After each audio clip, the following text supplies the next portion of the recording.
I'm Ashish, I'm a junior here at Saratoga High. I'm part of the speech and debate team, and I'm interested in economics and finance. As part of debate, we have to do a lot of research into a bunch of different topics, and so a lot of the topics that we debate about typically have economic implications, so things like student debt relief, right, and whether that's a good thing or a bad thing for the economy, you know.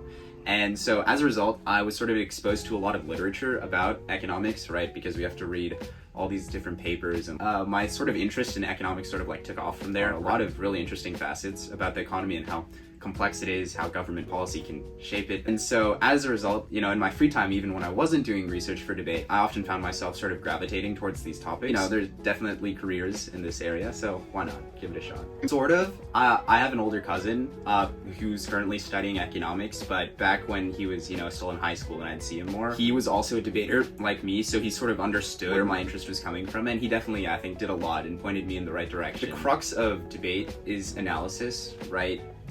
It's a very analytical way of thinking, and so I think that definitely helps. In terms of economics, everyone's very concerned about the bottom line and, you know, making money and trying to figure out what will happen and trying to predict the future almost to some degree. Having that sort of analytical mind helps. In addition to that, I think being well versed in like a variety of areas, right? I think debate has forced me to become very well read, simply because of the breadth of all the topics we discuss. I think that also helps in regards to this sort of sector, because I guess the more you know, and the more well-informed you are, I think the better decisions you can make. Yeah, typically I read the news every morning, whether it's like Wall Street Journal, New York Times, or, you know, scanning headlines, seeing if there's anything interesting going on. I also do a little bit of investing on the side, so every now and then, you know, I'll check in with my stock portfolio, see what's going on there. Part of it is were my friends, because a lot of my friends started investing over COVID. That sort of got me interested in it as well. And then I realized, oh, this is actually kind of cool. You know, I don't really have to do anything, but I'm still making money. And it almost felt like a life hack. And so I've always kind of kept that going.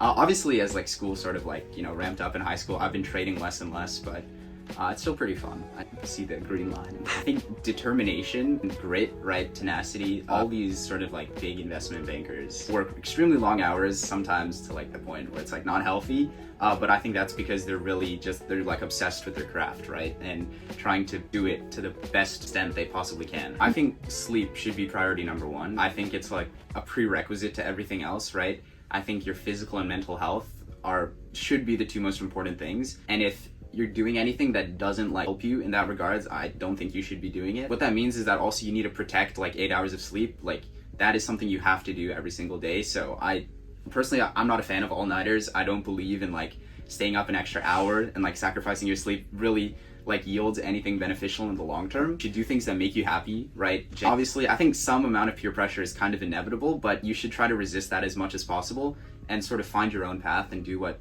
you know, you like.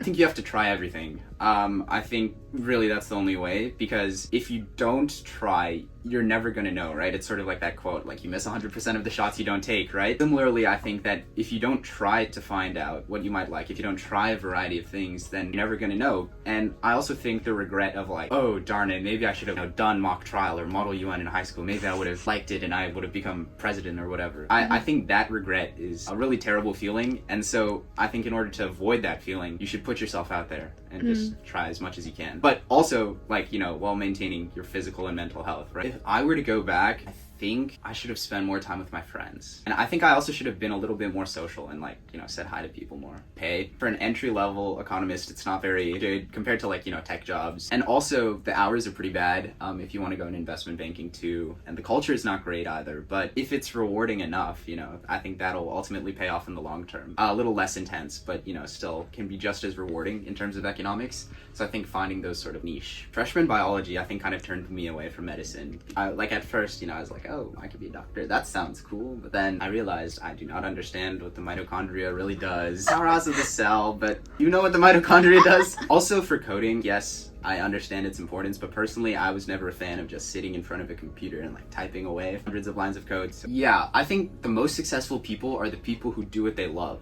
That's not to say that, like, sure, you can achieve some level of success by just like forcing yourself to sort of love something, but I feel like the more passionate you are about what you're pursuing, the easier it'll be for you to work harder, right? And consequently, I think you'll achieve more that way. I think that there's a lot of talk about automated trading. about how like an AI could potentially trade. I'm not sure how realistic that is, especially given the fact that a lot of these hedge funds, investors in general, would probably only trust a human. So I think the role of AI is probably going to be in some sort of automated assistant type role, or like assisted trading mechanism, where maybe it brings up relevant information to your trading and how that might influence traders. But honestly, I think it remains to be seen what the implications are of AI, especially as like the federal government is trying to figure out how to regulate it, right? And that has a bunch of implications everywhere.